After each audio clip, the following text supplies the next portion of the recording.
Dans toutes les marques de smartphones, on a la version haut de gamme et celle-ci souvent est déclinée de manière différente. Alors on a souvent la version Pro ou Ultra, ça dépend des marques, ou Pro Max aussi, hein, ça dépend des marques. Là c'est pour la marque aux fruits croqués. On a une version, on va dire, normale et on a la version light ou lit. Alors, souvent, les premières choses qu'on va remarquer, c'est au niveau du prix, hein. La version pro sera toujours plus chère. La version normale, un petit peu moins chère. La version lit, forcément, est moins chère. Donc, c'est vraiment pour attaquer différents secteurs avec ces flagships. Souvent, c'est pour attaquer l'entrée de gamme, c'est pour attaquer le milieu de gamme et c'est pour attaquer le haut de gamme. Bonjour, vous êtes sur la chaîne Daddy Famtech, j'espère que vous allez bien. Aujourd'hui, on va tester le Motorola H30, c'est la version milieu de gamme du H30 Pro et ça, c'est tout de suite après.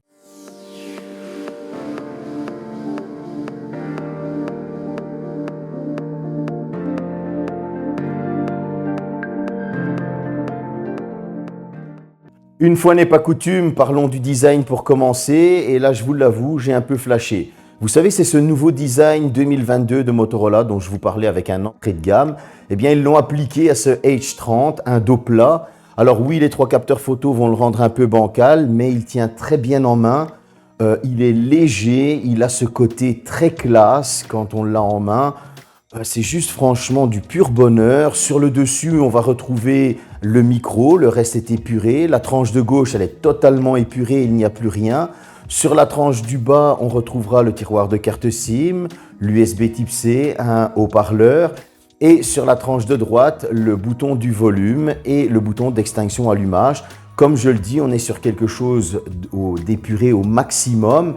Et ça donne super bien. Alors les petites traces de doigts à l'arrière, franchement, on va lui pardonner parce que quand on l'a en main, ça donne son petit effet.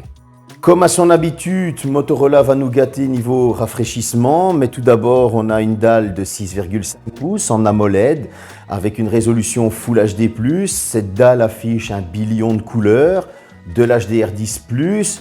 Bon, c'est du Gorilla Glass 3, il faut faire quelques concessions.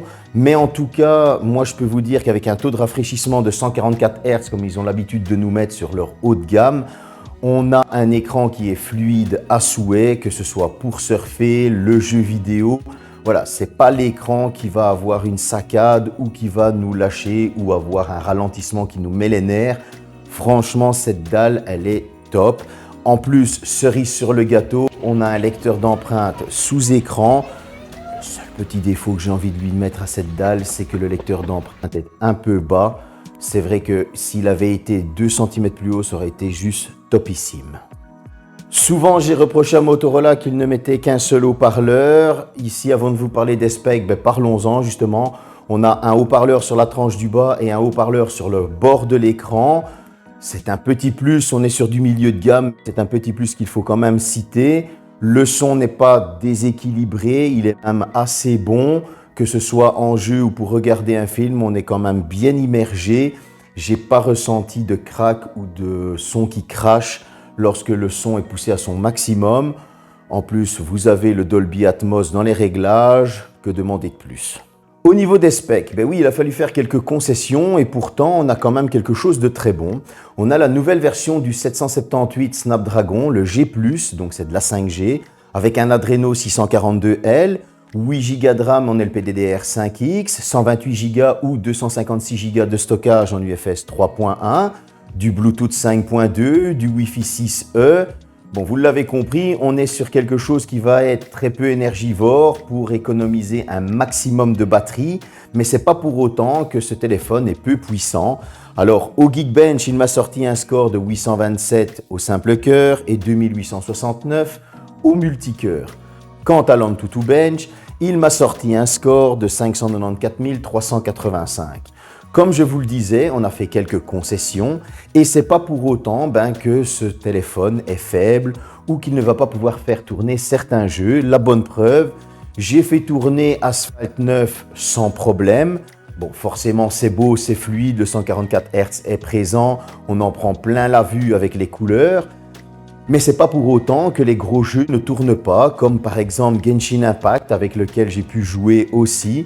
J'ai pas ressenti en plus de surchauffe, le jeu reste fluide, on a de bons graphismes, on va pouvoir jouer aisément à Genshin Impact. Et puis je me dis, bon allez, on va le faire souffrir, on part sur Fortnite.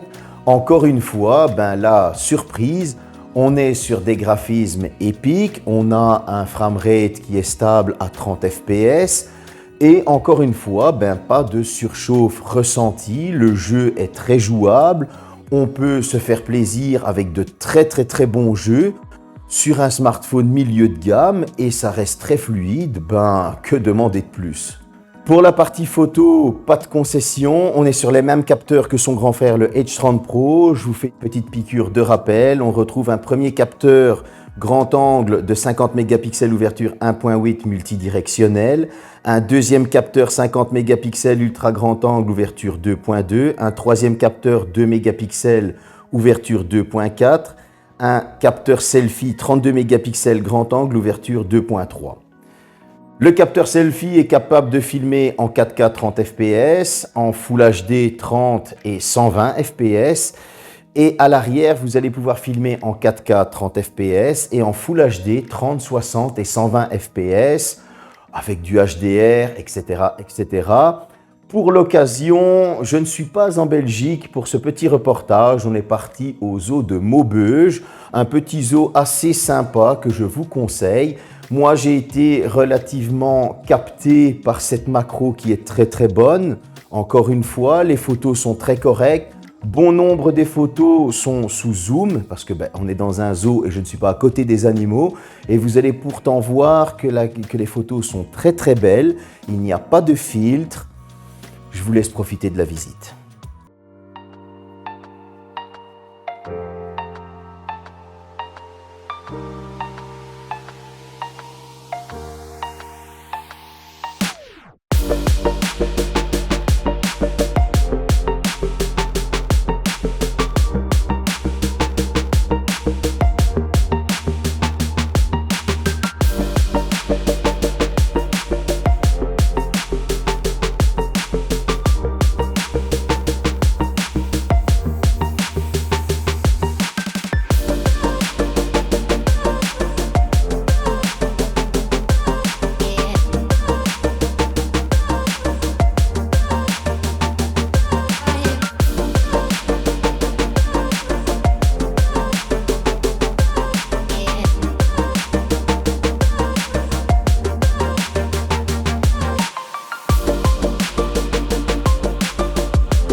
J'espère que cette petite visite du zoo de Maubeuge vous a plu. Comme vous avez pu le voir, les photos sont très bonnes.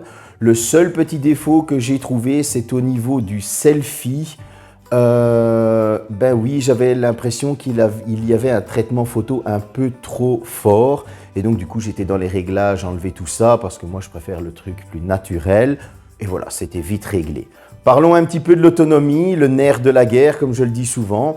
On est sur une batterie de 4020 mAh. Et oui, c'est une toute petite batterie, c'est pour ça aussi qu'il est très léger. Et on a une charge rapide de 33 watts.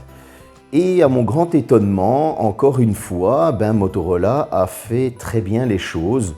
Pourquoi ? Avec cette batterie de 4020 mAh, vous allez pouvoir tenir votre journée et demie facilement en usage polyvalent. Donc quand je dis votre journée et demie, j'ai pu tenir de 6 h du matin jusqu'au lendemain plus ou moins midi en usage polyvalent. Donc j'ai mis avec ma deuxième carte SIM, je l'ai utilisée, etc. C'est celle qui est la moins sollicitée. Donc là, on est sur un usage lambda. Et lorsque je l'ai mis avec ma vraie carte SIM en usage power user, comme je le dis souvent, eh bien, j'ai réussi à tenir 14h40 minutes. Donc, une bonne journée de boulot plus une petite soirée. J'ai envie de dire qu'il y a des hauts de gamme au double du prix qui ne font pas ça. Il faut l'avouer. Et cette recharge de 33 watts, vous allez pouvoir recharger votre smartphone en plus ou moins 40 à 50 minutes en fonction de comment la batterie est entamée. Là, j'ai encore envie de dire que c'est un point très positif. Au niveau du prix, on est sur du 449 € pour 128 Go, 499 €, 99 € pour mes amis français, sur du 256 Go. Les bases sont posées. On a un design, certains vont lui dire « ouais, il est un peu bancal ». Donc voilà, on va le mettre dans les défauts entre parenthèses pour ceux qui trouvent que c'est un défaut. Et il prend un peu les traces de doigts. Voilà, moi en tout cas, j'ai flashé sur ce design parce qu'avec ses 155 grammes et il tient très bien en main, j'ai vraiment adoré ce design classe et élégant. Ensuite, au niveau du reste, on a les double haut-parleurs. C'est un point en plus. On a un écran qui répond au doigt et à l'œil, qui est vraiment très fluide. Si je dois lui trouver un défaut, c'est vrai. Le lecteur d'empreintes, malgré le fait qu'il répond très vite, qu'il déverrouille très vite le smartphone, il est posé un peu bas. Pour moi, ça, c'est un défaut. Au niveau des specs, il a fallu faire des concessions, c'est vrai, mais on a un téléphone qui nous sort 600 000 points. Et soyons honnêtes, pas tout le monde va utiliser ces 600 000 points, il faut l'avouer. Mais avec un poids de 155 grammes, donc qui ne fatigue pas les mains, vous allez pouvoir jouer à de très bons jeux. Genshin Impact, Fortnite, Asphalt 9. Je n'ai pas essayé Call of Duty, c'est vrai, il aurait peut-être fallu que je le laisse. Mais en tout cas, voilà, ça ne fatigue pas les mains et vous pouvez jouer, vous êtes immergé grâce au son et à une fluidité exemplaire. Faut-il critiquer ça? Le fait d'avoir fait des concessions pour ce prix-là, je ne pense pas. En tout cas, donnez-moi votre avis dans les commentaires. Mais pour la partie photo, en tout cas, il fait de très bonnes photos. Comme vous avez pu le voir, la majorité des photos étaient en zoom x4. Je n'ai pas été plus loin parce que vous le savez, moi je ne suis pas un fan d'aller plus loin avec un smartphone. Achetez-vous un réflexe. Mais en tout cas, pour la majorité des photos en zoom x4, ça reste franchement très bon. C'est vrai que comme son grand frère, on aurait pu avoir un téléobjectif. Mais moi, je trouve qu'il fait un excellent travail en photo. Pour des photos de tous les jours, pour des photos de quand on est en famille, de quand on va se balader, on part en excursion, etc. Donnez-moi aussi votre avis dans les commentaires, dites-moi ce que vous en pensez. Et au niveau de l'autonomie, oui, le téléphone est léger, on a fait une concession sur la batterie, 4020 mAh, une charge rapide de 33 watts, 14h50 en power user. J'ai envie de dire qu'il y a un haut de gamme que tout le monde a plébiscité il n'y a pas si longtemps que ça. Moi, je l'ai critiqué sur Twitter parce que 1099 €, donc le double du prix, et ce smartphone tient 10h50 en usage polyvalent et lui tient 4 heures de plus en power user. Donc, je ne vais pas aller le critiquer. Pour moi, c'est un point vert en plus, c'est un bon point. Donc, si je dois j'ai envie de rester impartial, mais c'est vrai que c'est un petit coup de cœur, ce H30. Grâce à son design, grâce à sa photo, le fait qu'on a fait un smartphone qui est assez polyvalent et qui va plaire à tout le monde et forcément qui est accessible à beaucoup plus de gens vu son prix qui est en dessous de la barre des 500 €. J'espère que cette petite vidéo vous a plu. En tout cas, n'hésitez pas à me mettre dans les commentaires ce que vous pensez de ce téléphone, comment vous pensez ou vous voyez le retour de Motorola dans ce milieu de gamme, quels sont ses principaux concurrents. Je sais que beaucoup vont me citer certains téléphones comme le F4 GT, etc. Mais c'est un autre style de téléphone. En tout cas, n'hésitez pas à me le dire dans les commentaires. À bientôt.